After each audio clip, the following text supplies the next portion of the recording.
আসসালামু আলাইকুম রহমতুল্লাহি ওয়া বারাকাতুহু। সম্মানিত দর্শক,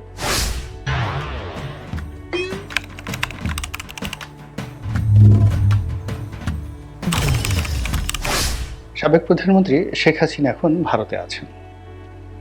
আমরা যত নিকৃষ্টভাবে তার কথা বলি না কেন, তিনি পালিয়ে গেছেন এবং আমাদের যে মিডিয়াগুলো যখনই তার ব্যাপারে কোনো খবর বলতে চায়, প্রকাশ করতে চায়, এবং সে খবর যাকে বলা হয় যদি ৩০ সেকেন্ডের একটি খবর হয়, সেটিকে ৩ মিনিটে টেনে নেওয়া হয় এবং ৩ মিনিটের মধ্যে বলতে গেলে ২ মিনিটই সেই দৃশ্য দেখানো হয় যে তিনি হেলিকপ্টারে করে বাংলাদেশ থেকে চলে যাচ্ছেন, পালিয়ে চলে যাচ্ছেন।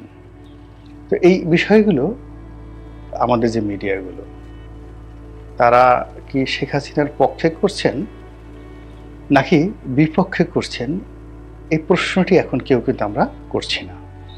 কিন্তু বাস্তবতা হলো যে তার সেই যে উড়ে যাওয়ার, হেলিকপ্টারে করে উড়ে যাওয়ার যে দৃশ্য, এ দৃশ্য যতবার দেখানো হচ্ছে ততবারই কতগুলো প্রশ্ন সামনে চলে আসছে। তিনি যে হেলিকপ্টারে করে গেলেন, সে হেলিকপ্টারটা কার ছিল? ২ নম্বর হলো যে তিনি যেখান থেকে গেলেন সেই সময়টিতে ওভাবে তাকে কারা পাঠালো, কেন পাঠালো? এরপর তিনি যে বাংলাদেশ থেকে ভারতে গেলেন, ইচ্ছা করলে তো আমরা কেউ ভারতে যেতে পারি না। সেখানে বাংলাদেশ থেকে যাওয়ার জন্য একটা প্রোটোকল লাগে, আবার সেখানে যারা গ্রহণ করবেন তাদেরও একটা প্রোটোকল লাগে। তো শেখ হাসিনার এই যে যাওয়া, ভারতে যাওয়া, এটা এমন নয় বা এটা সম্ভবও নয় যে হঠাৎ করে তিনি তার মনে হলো যে আমি এখন ভারত চলে যাব। এটাও সম্ভব নয়। অথবা আমি এমন একটা অবস্থার মধ্যে পড়েছি, ১ মিনিটের মধ্যে আমাকে পালাতে হবে। এবং পালানো যে কথাটা, যখন মানুষ পালায় তখন একটা দিশেহারা হয়ে যায়, তার কোনো আশ্রয় থাকে না এবং পালানোর জন্য কোনো টার্গেট থাকে না। আগেকার দিনে রাজা বাদশাহরা যেটা পালাতেন, পালানোর জন্য একটা সুড়ঙ্গ তৈরি করে রাখতেন। তো সুড়ঙ্গর ৩ থেকে ৪টি দরজা থাকতো। যেমন ধরুন আমাদের লালবাগ দুর্গের যে সুড়ঙ্গটি বন্ধ আছে, কেন বন্ধ আছে? অবাক করা বিষয় যে আপনারা এটা নিয়ে এখনো অনেকে প্রশ্ন করেননি, কিন্তু যারা লালবাগ দুর্গে গিয়েছেন সবারই অদম্য একটা আগ্রহ যে ওই যে সুড়ঙ্গ পথ যেটি দিয়ে পালানোর রাস্তা রয়েছে, তো সেই রাস্তাটার সন্ধান করা, খুঁজে বের করা, কিন্তু সেটা বন্ধ করা আছে। কেন বন্ধ করা আছে?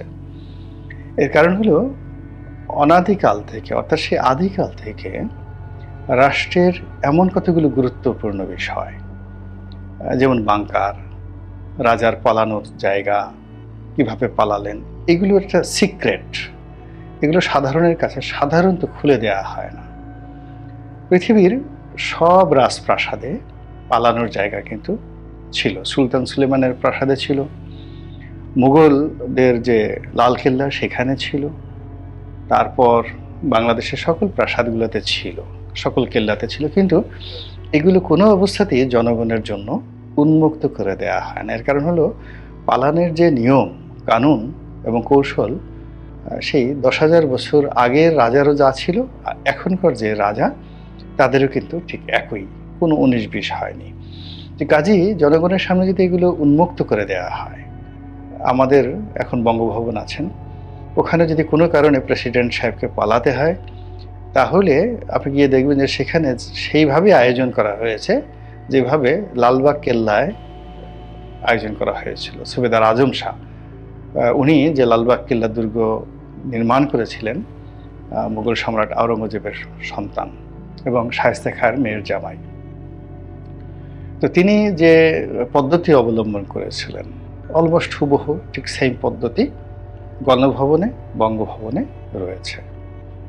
অথবা আগ্রার যে দুর্গ, কিংবা কলকাতার যে ফোর্ট উইলিয়াম দুর্গ, অথবা ধরুন দিল্লির লালকেল্লা, এরপর আপনি চলে যান ইংল্যান্ডের বাকিংহাম প্যালেস আর ফ্রান্সের এলিসি প্রাসাদ, প্রায় সব জায়গাতে আপনি পালানোর জন্য যে রাস্তাটি, পদ্ধতিটি একেবারে অলমোস্ট সেম।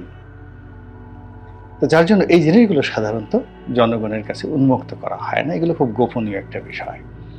তো শেখ হাসিনা যদি পালাতেন তাহলে তিনি লোকচক্ষুর অন্তরালে চলে যেতেন।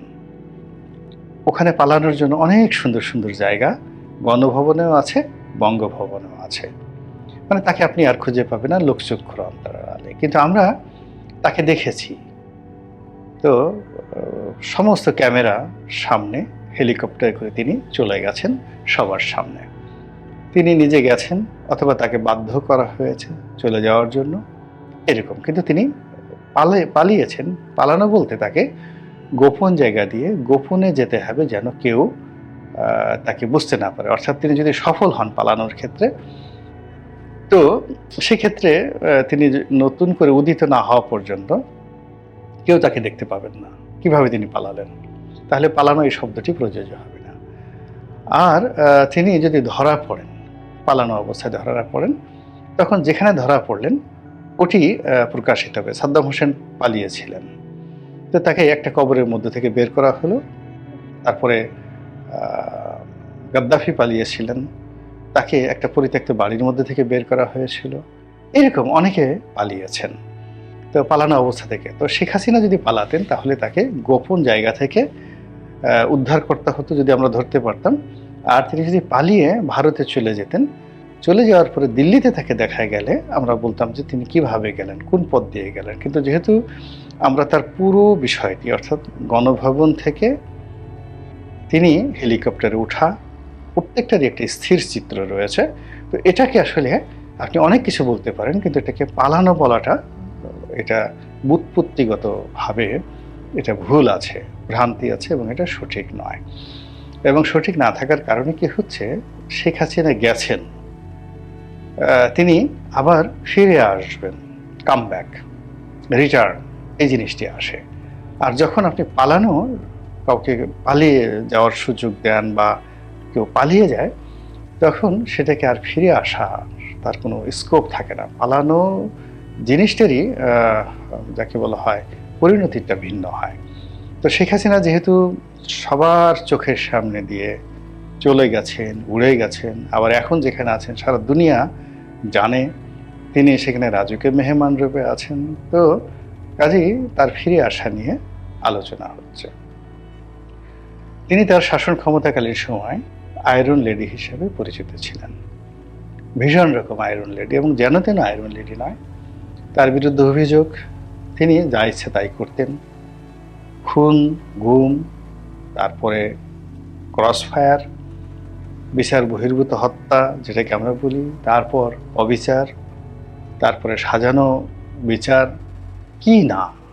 রাষ্ট্র ক্ষমতায় থেকে একটা মানুষ রাজকীয় যে তার যে অ্যাবিলিটি, সামর্থ্য, এটাকে যত নিকৃষ্টভাবে ব্যবহার করা যায় সেইগুলো তিনি ব্যবহার করেছেন বলে এখন দশমুখে শেখ হাসিনা যারা প্রতিদ্বন্দ্বী তারা বলার চেষ্টা করছেন, এবং তার সে সকল কর্মকাণ্ডের ব্যাপারে সবাই এখন অভিযোগ দায়ের করেছেন, মামলা করেছেন, এবং তাকে বিচারে কাঠগড়ায় দাঁড় করানোর জন্য সবাই প্রাণান্ত চেষ্টা করছেন। তো এই ক্ষেত্রে শেখ হাসিনার ফিরে আসা প্রশ্নই আসে না। তাকে গ্রেপ্তার করে আনতে হবে, তাকে ধরে আনতে হবে, এবং তিনি যখন আনবেন, বাংলাদেশে আসবেন, তার হাতে শিকল পরানো থাকবে, পায়ে শিকল পরানো থাকবে, ডান্ডা বেড়ি পরানো থাকবে। তো এরকম একটি দুর্দশাগ্রস্ত একজন মহিলা যার বয়স প্রায় ৮০ বছর, তিনি ফিরে এলেই বা কি, না এলেই বা কি, এগুলো নিয়ে তো আমাদের আলোচনা করার বিষয় নয়। কিন্তু তিনি যখনই কোনো একটা টেলিফোনে তার এক কর্মীর সঙ্গে কথা বলে যে আমি আসছি সীমান্তের কাছাকাছি, অমনি আমাদের অনেকের হৃৎপিণ্ডের মধ্যে ধক ধক শুরু হয়ে যায়, দিল কিউ না ধাক ধাক করে। এটা সেই বিখ্যাত গান আছে না, কাজল গিয়েছিল, আই এম 16 গোয়িং অন 17, দিল কিউ না ধাক ধাক করে। তো যখন কিশোর বয়স থাকে, কিশোরী বয়স থাকে, তখন প্রেমের যে তাড়না, সেই প্রেমের তাড়নায় মানুষের হৃদয়ের মধ্যে একেবারে উথাল পাথাল করে। এটাকে বলা হয় ধাক ধাক করে, দিল কিউ না ধাক ধাক করে। কিন্তু যখন আপনি আতঙ্কগ্রস্ত হয়ে যাবেন, তখন আর দিল ধক ধক করে না, তখন হৃৎপিণ্ডের যে স্পন্দন, সে স্পন্দন বন্ধ হয়ে যায়। নর্মাল যদি ধরেন আপনার হৃৎপিণ্ডের যে শব্দ, এটি আপনি ঢোলের বাড়ির সঙ্গে তুলনা করেন, তাহলে ভয় পাওয়ার পরে কোনো একটি রাক্ষস দেখলেন, খোকস দেখলেন, জিন ভূত দেখলেন, সাপ দেখলেন, এরপর আপনি ভয় পেলেন, মানে কোনো ডাক্তার তার যে যন্ত্র, এই যন্ত্র আপনার বুকে লাগিয়েও আপনার হৃৎপিণ্ডের শব্দ শুনতে পাবে না, হৃৎপিণ্ড বন্ধ হয়ে যায়। এখন শেখ হাসিনা যখন আসবে বাংলাদেশে, যদি আমরা বিজয়ী হতাম বা আমরা যদি সুবিধাজনক অবস্থানে থাকতাম, তাহলে আমাদের ওই হৃদয়ের মধ্যে দিল কেউ না ধাক ধাক করে যে আমরা এখন তাকে পেয়েছি, তাকে বিচার করব। আগেকার দিনে এরকম হতো, মানুষকে শুলে চড়ানো হতো, হাজার হাজার মানুষের দৃশ্য দেখতো, তারপরে মানুষকে ফাঁসি দেওয়া হতো, বড় বড় রাজাকে সেই শিকল বন্দী করে প্রকাশ্য দরবারে এনে তাকে বিচার করা হতো। তো এই জিনিসগুলো মানুষ উৎসর্জনতা দেখতো। অনেক বড় বড় রাজকুমারকে তারা বাঘের সামনে ফেলে দেওয়া হতো, সিংহের সামনে ফেলে দেওয়া হতো। আর সেই কলোসিয়ামে গিয়ে, রোমান কলোসিয়াম, সেখানে গিয়ে হাজার হাজার মানুষ সে দৃশ্য দেখে সেই দিল কিউ না ধাক ধাক ভীষণ রকম আনন্দ পেত। তো শেখ হাসিনা বাংলাদেশে আসবেন বা তাকে আনা হবে, এই দৃশ্য কল্পনা করলে আমাদের মনে তখনই আনন্দ হবে যখন আমরা একেবারে 100% কনফার্ম হব যে আমরা বিজয়ী হয়েছি এবং শেখ হাসিনা দুর্বল, সে আমাদের কিছুই করতে পারবে না।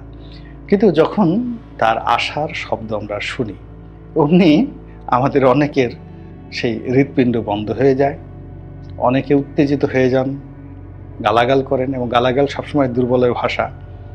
কখনো গালাগালি কোনো ভদ্রজনের ভাষা হয় না। গালাগাল করে কেউ কখনো জীবনে জয়লাভ করেনি। কোনো শক্তিশালী মানুষ পৃথিবীতে কখনো গালাগাল দেয়নি। প্রকৃতিতেও দেখবেন যে শক্তিশালী যারা প্রাণী তারা হুঙ্কার দেয়, কিন্তু গালাগাল দেয় না। গালাগাল যারা দেয়, গালাগালি সাধারণত খুব নিম্ন শ্রেণীর যারা প্রাণী, এরা সারাদিন শুধু গালাগাল করতে থাকে। সে মশা, মাছি, এই সারাক্ষণ মশা যে ভন ভন করে, মাছি ভন ভন করে, মশা পন পন করে। তো এই জিনিসগুলো প্রকৃতির, এরা খুব নিচু স্তরের প্রাণী, আপনাকে শুধুই ডিস্টার্ব করে। তো যখন শেখ হাসিনার আসার কথা শুনে কেউ অশ্লীল শব্দ উচ্চারণ করে, তাকে কুরুচিপূর্ণ ভাষায় গালাগাল করে, ইট মিনস সে তার যে বিরক্তি এবং সে তার ভয়, সে তার আতঙ্ক, কোনো কিছু সে আর চেপে রাখতে পারছে না।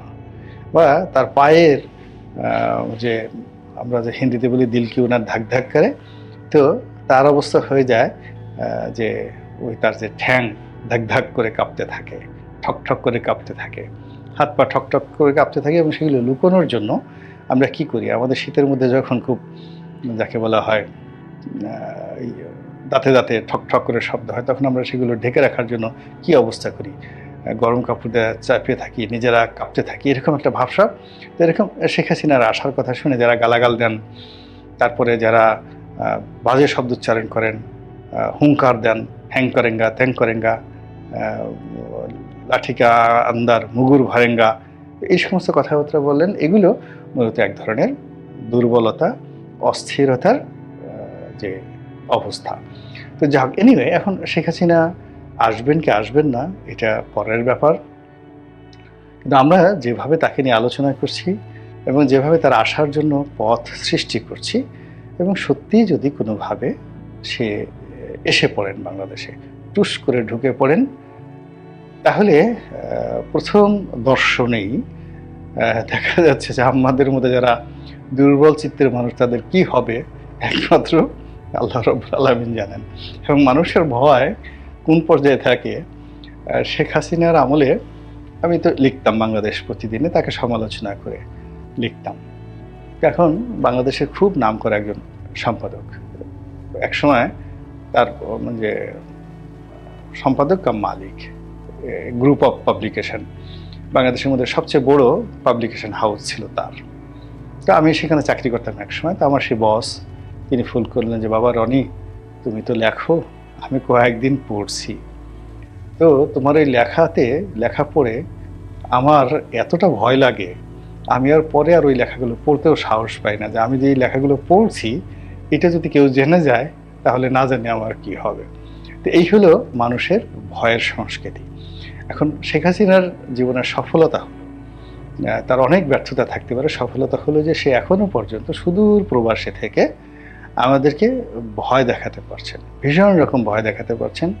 এবং আমরা এই ভয়ের কারণে তার আশা নিয়ে, তার ঢুকে পড়া নিয়ে কল্পনা করছি, এবং তিনি যদি আসেন তাহলে আমাদের কার গালের চামড়া, কার পিঠের চামড়া কীভাবে কী হবে, নতুন মামলা মোকদ্দমা কেমন হবে, তারপরে আবার তার যারা হারিয়ে যাওয়া সেই সিপাহ সালার থেকে শুরু করে অন্যান্য যারা আছেন তারা আবার কি করে ক্ষমতার পাদপীঠে আসবেন, এই বিষয়গুলো নিয়ে আমরা চিন্তা ভাবনা করি। আর খিল লাগিয়ে, মানে প্রচণ্ড ভয়ে খিল লাগিয়ে নিজেদের ঘরের মধ্যে আত্মচিৎকার করতে থাকি। কিন্তু এটা কোনো বিজয়ের লক্ষণ না। যিনি বিজয়ী হবেন তার সকল দরজা খোলা থাকবে, আর যিনি পরাজিত হবেন তিনি বিজয়ীদেরকে ভয় পাবেন। বিজয়ীরা কখনো ভয় পায় না, ভয় সবসময় পরাজিতরা পায়। তো কাজেই আমরা যে বিজয় অর্জন করেছি এটাকে আগে হৃদয়ঙ্গম করতে হবে, এই বিজয়টাকে সেলিব্রেট করতে হবে। আমরা যে সত্যিকার বিজয়ী হয়েছি এটা আমাদের চোখে, মুখে, ঠোঁটে, হৃদয়ে, অন্তরে সব জায়গাতে এই যে বিজয়ের যে স্মৃতিচিহ্ন এটা আঁকতে হবে। এবং যখন আমরা এই কাজগুলো করতে থাকবো, আলটিমেটলি যদি শেখ হাসিনা পরাজিত হন তাহলে তিনি আমাদেরকে ভয় পাবেন। কিন্তু আমরা যদি এই কাজগুলো করতে না পারি তাহলে তিনি এই যে গেছেন, যেখানে গেছেন, যাওয়ার পরেও তিনি নিজেকে বিজয়ী ভাববেন এবং পুনরায় ফিরে আসার যখন কথা বলবেন, আমরা বিজয়ের আসনে বসেও পরাজিতের মতো থরথর করে কাঁপতে থাকবো। আল্লাহ আমাদের সবাইকে হেদায়েত দান করুন এবং হেফাজত করুন। আসসালামু আলাইকুম ওয়া রাহমাতুল্লাহি ওয়া বারাকাতুহু।